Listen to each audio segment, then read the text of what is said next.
दुआ सिर्फ किससे मांगी जाती है? अल्लाह से, चूंकि इबादत है और इबादत सिर्फ अल्लाह की होती है। दुआ गौसे आजम से नहीं मांगी जाती, दुआ गरीब नवाज से नहीं मांगी जाती, दुआ मखदूम अशरफ सिमनानी से नहीं मांगी जाती, दुआ प्रीतम शाह से दुआ नहीं मांगी जाती, दुआ सिर्फ अल्लाह से मांगी जाती है। दुआ किससे? सिर्फ अल्लाह से। हाँ, बारगाह गरीब नवाज की हो, बारगाह वली की हो, बारगाह अली की हो, बारगाह नबी की हो, दुआ अल्लाह की।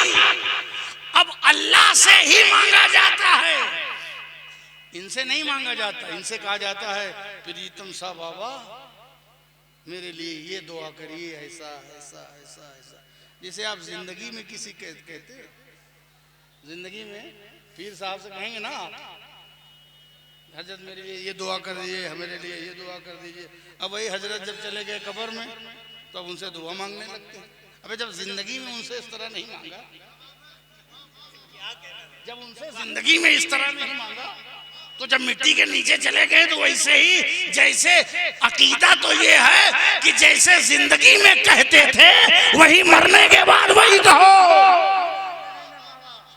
ऐसा तो नहीं पहले कुछ लैंग्वेज अलग थी तो बाद में लैंग्वेज अलग हो गई, नहीं।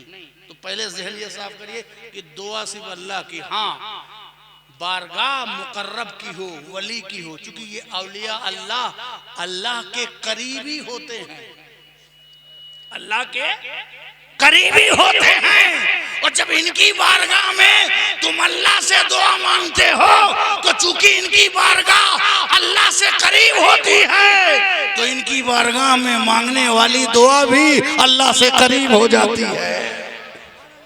इनकी बारगाह में मांगी जाने वाली दुआ भी अल्लाह से करीब हो जाती है। तो अल्लाह के करीब, बाबू मना किया मैंने, प्लीज यही है। अब रट के बोलूं तो कोई फर्क ना पड़े, सोच के बोल रहा हूं। तो दुआ जो है वो किससे की जाती है? अल्लाह से। बुजुर्गों की बारगाह होती है, उनका वसीला होता है, उनकी निस्बत होती है, उनके वसीले का नाम रेफरेंस भी हो सकता है कि अल्लाह फला के वसीले से उनके तुफैल, इनकी बारगाह की तुफैल, या वहाँ कुछ ना कहिए उन्हीं की बारगाह में अल्लाह से दुआ मांगिए तो जो रहमत वहाँ बरस रही है उस रहमत में तुम्हारी दुआ भी शामिल हो जाएगी। तो दुआ अल्लाह से की जाती है। तो दुआएं, एक तो ये आपने सीख लिया, दूसरा ये कि कभी हमारी इंडिविजुअल दुआओं में, इनफिरादी दुआओं में कभी कोई रहता है नहीं, पर्सनल तो सब अपने लिए, हाँ जो सामने। और बाज दुआगो तो ऐसे होते हैं कि अगर सेठ सामने है ना, सेठ अगर सामने है तो ये इसमें हमारे मदरसे के लोग बहुत गिरफ्तार हैं। अगर सेठ चंदा देने वाला ये कोई अगर सामने है तो वो दुआ अल्लाह को सुनाने के बजाय सेठ को सुनाते हैं कि कितनी अच्छी अच्छी बात मैंने मांगी है, ताकि वो सेठ इंप्रेस हो करके लंबी रसीद काट दे। मांग रहे हैं अल्लाह से मगर उसका किबला पैसे नहीं। दुआ हमेशा चाहे आम मांगे चाहे खास मांगे मगर दुआ अल्लाह से मांगना चाहिए। तो हमें अपने बारे में पता लगाना है कि मैं क्या हूँ, मैं कैसा हूँ, मैं कितना बड़ा दीन का दर्द रखता हूँ। क्या तुम्हारे अंदर ये दीन का दर्द, रात में जो दुआ मांगते हो कभी और मांगते हो, या बुजुर्गों की चौखट पे अपना पर्सनल जब मांगते हो क्या उसी तरह मांगते हो? नहीं। तो अपने बारे में पता लगाओ। तो कभी कभी एक हमारी दुआएं हैं जो सिर्फ हमारी जरूरत के मुताबिक मांगी जाती है, और एक मेरे नबी की दुआ है, मेरे नबी की दुआ है जो कभी अपने लिए, अपने खानदान परिवार के, उनके ग्रोथ और इस्टेब्लिशमेंट और कैरियर और तरक्की के लिए, उनके राजपाट और उनकी जायदाद और प्रॉपर्टी बनाने के लिए नहीं मांगा। ज़कात का निजाम भी अपने घर वालों पे हराम कर दिया कि सारे उम्मत ज़कात खाए, मेरी नस्ल के लोग नहीं खाएंगे, ताकि ये लगे कि ये नबी की फैमिली के लिए नहीं है, ये मेरे गरीब उम्मतियों के लिए है। ये नबी का निजाम, अपने लिए कुछ नहीं। मेरे नबी दुआ मांग रहे हैं, ऐ अल्लाह, नबी की दुआ सुनो, ऐ अल्लाह दोनों उम्र में से, दोनों उमर से, एक उमर इब्ने खत्ताब और एक उमर इब्ने हश्शाम जिसका नाम अबू जहल भी, इन दोनों उमर में से किसी एक से इस्लाम को इज्जत अता फरमा, रोब अता फरमा। वारे मेरे नबी की दुआ, दुआ नबी की है, मगर नबी की दुआ में भी तो देखो दोनों को नहीं कहा कि दोनों को, दोनों में से किसी अहदुम मिन उमरैन, किसी उम्र में से किसी एक से इस्लाम को रोब और जलाल और इज्जत अता फरमा। कबूल हो गई, दो कबूल हो गई। और कबूल कैसे हुई? हजरत उमर इब्ने खत्ताब के हक में कबूल हो गई, कबूल हो। और अबू जहल के हक में नहीं, मैं दोनों में से किसी एक से मांगा तो कबूल हुई हजरत उमर के लिए। क्यों? क्योंकि उलमा फरमाते हैं कि उमर दुश्मन थे मगर गुस्ताख नहीं थे। उमर दुश्मन थे मगर गुस्ताख नहीं थे। अबू जहल दुश्मन भी था और गुस्ताख भी था। तो दुश्मन को तो ईमान की दौलत और तौबा की तौफीक मिल जाती है, मगर गुस्ताख को न ईमान मिलता है न उसे तौबा मिलती है।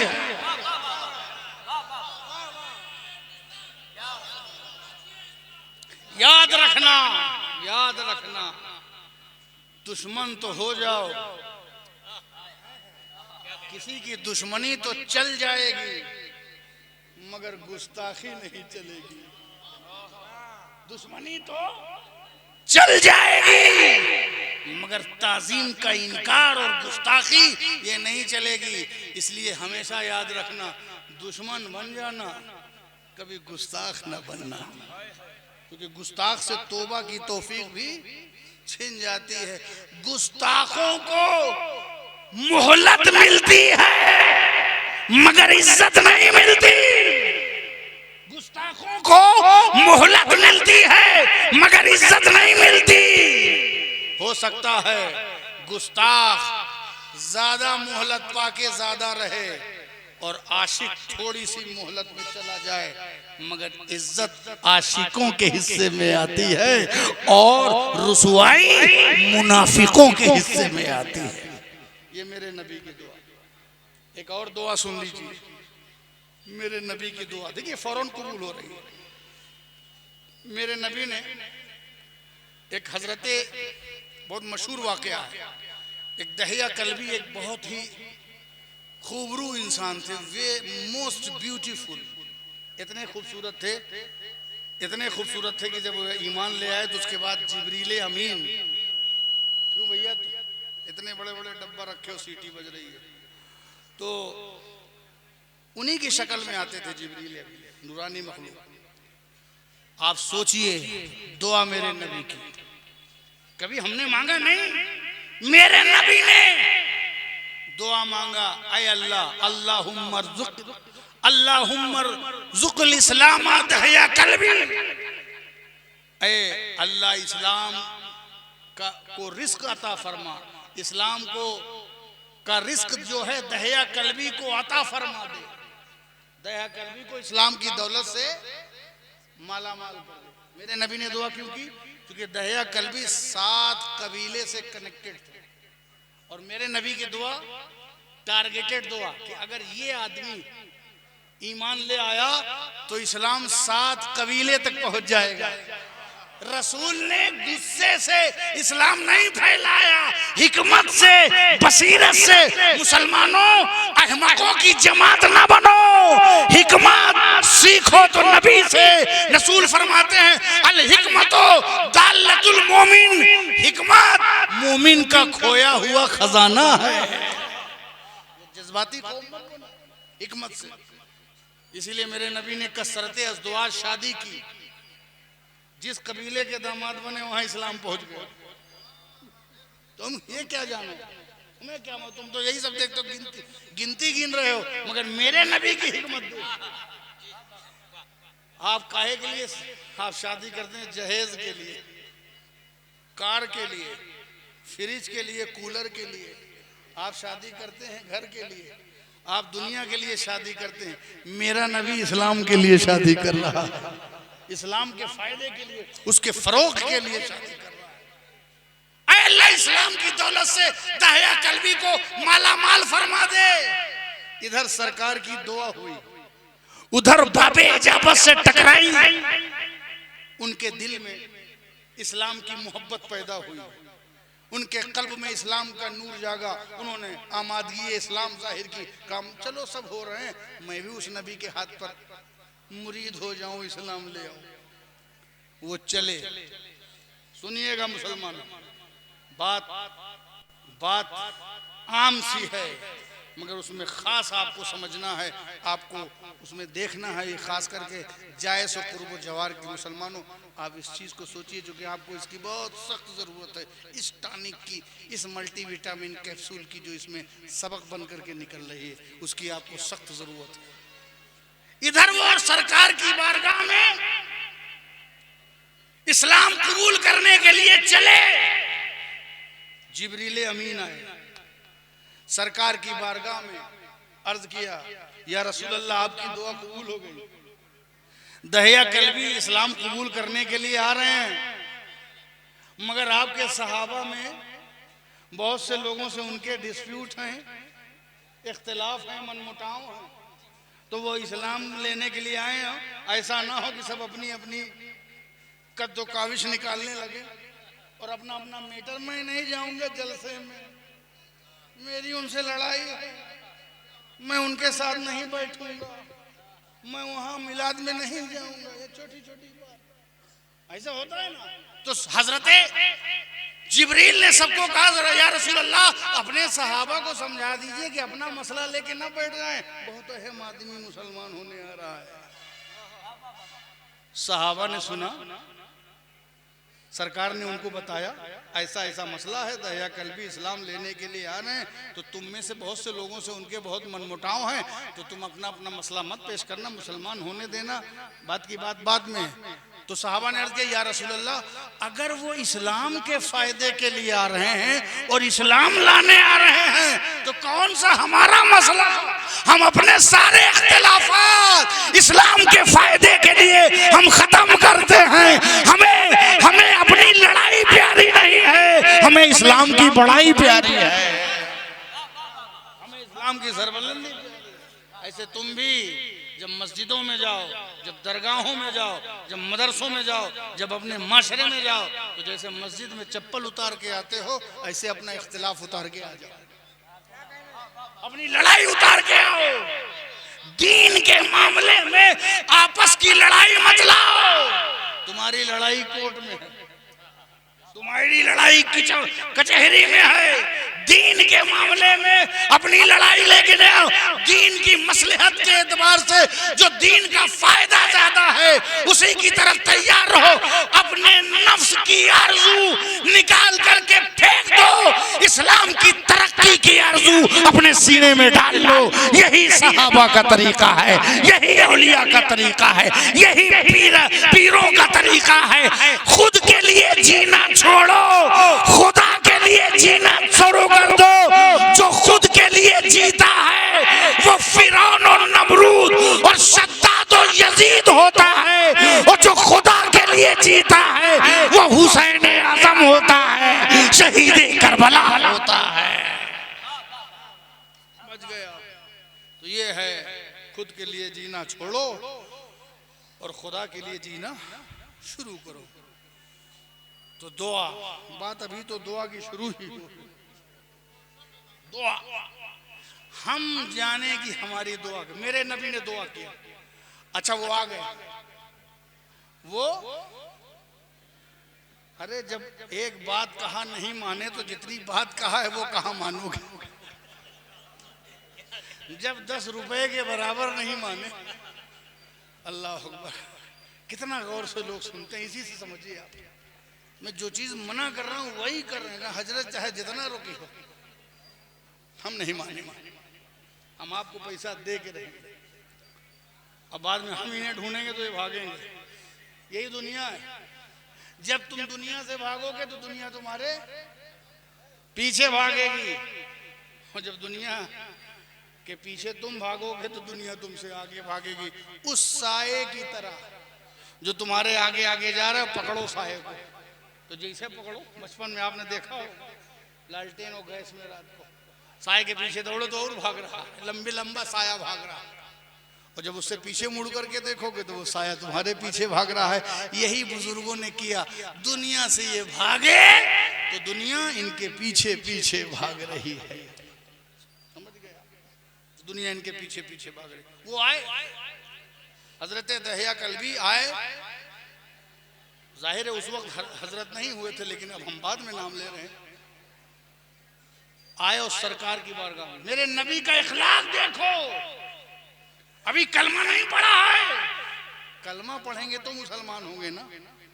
बिफोर द कलमा, कलमे से पहले मेरे नबी खड़े हो गए। ये आपका इखलाक है। आपकी मौलवियत ऊपर ही नहीं उठना चाहती। गुनहगारों से इतनी नफरत। ये स्टेज पर न बैठे, ये तो फासिक है, ये तो मौलिन है, तो ये तो ऐसा है, तो ये वैसा है, तो इसके दाढ़ी नहीं है, तो इसके मूछ नहीं है। चंदा चाहे बगैर दाढ़ी वालों का है, चाहे बगैर मूछ वालों का है। ये फला, ये फला। मेरे नबी खड़े हो गए। किस लिए खड़े हो? इस्लाम के फायदे के लिए, ताज़ीम के लिए खड़े हो गए। मोहब्बत में खड़े हो गए। एहतराम देने के लिए, इज्जत देने के लिए उसको खड़े हो गए। और खड़े होकर सिर्फ खड़े नहीं हुए, अपनी काली कमली को अपने हाथ से बिछाने लगे।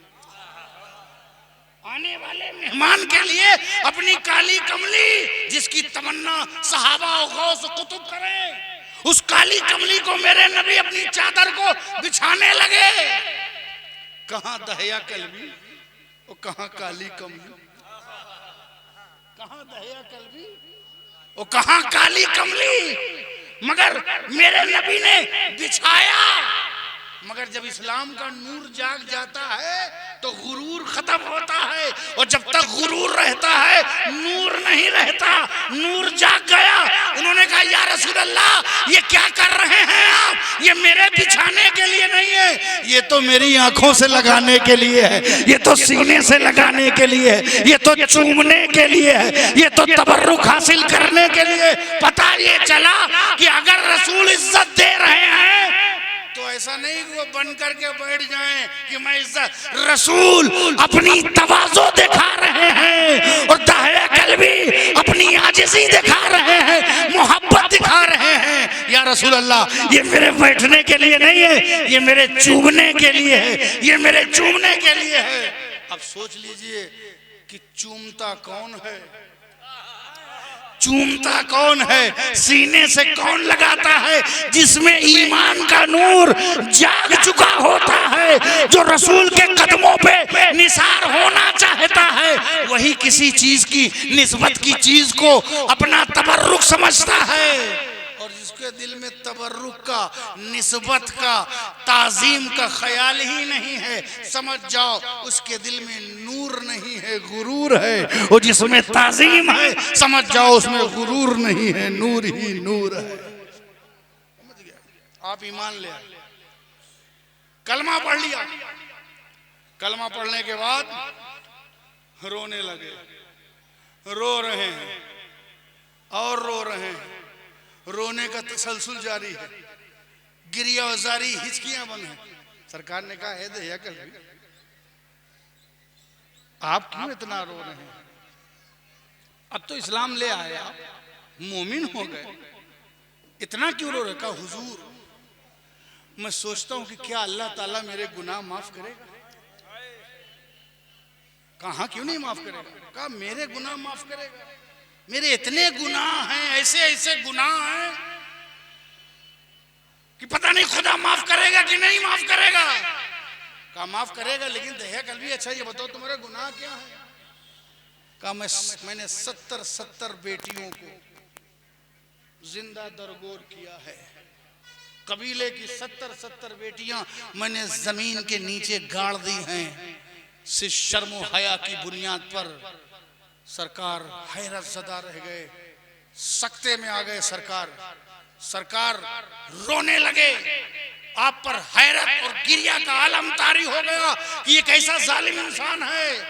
तब तक जिब्रील आए, या रसूल अल्लाह 65 साल के ये दहिया कल्बी से कह दीजिए कि अल्लाह ने जो तुमने कलमा पढ़ लिया है, ला इलाहा इल्लल्लाह मुहम्मदुर रसूलुल्लाह जो तुमने पढ़ लिया है, इसकी बरकत से अल्लाह ने तुम्हारे 65 साल के गुनाह, 70 साल बेटियों का दफन करना, सब अल्लाह ने माफ कर दिया है। अल इस्लाम यादमु मा काना क़ब्लहु, इस्लाम वो सब खत्म कर देता है जो पहले रहता है। तुम्हारे गुनाहों की सारी बुनियादें गिर गई। आज से तुम्हारे ईमान की बुनियाद तैयार हुई है, इस्लाम की बुनियाद तैयार हुई है। ये है मेरे नबी की दुआ, मेरे नबी की दुआ। तुम तो बहरे हो, तुम आ गए तो कोई बात नहीं। ये है मेरे नबी की दुआ। मेरे नबी ने दुआ किया तो पहले हमें देखना है कि हमारी दुआएं क्या है, हमारी दुआएं क्या हैं। अपनी दुआओं को जरा चेक करो।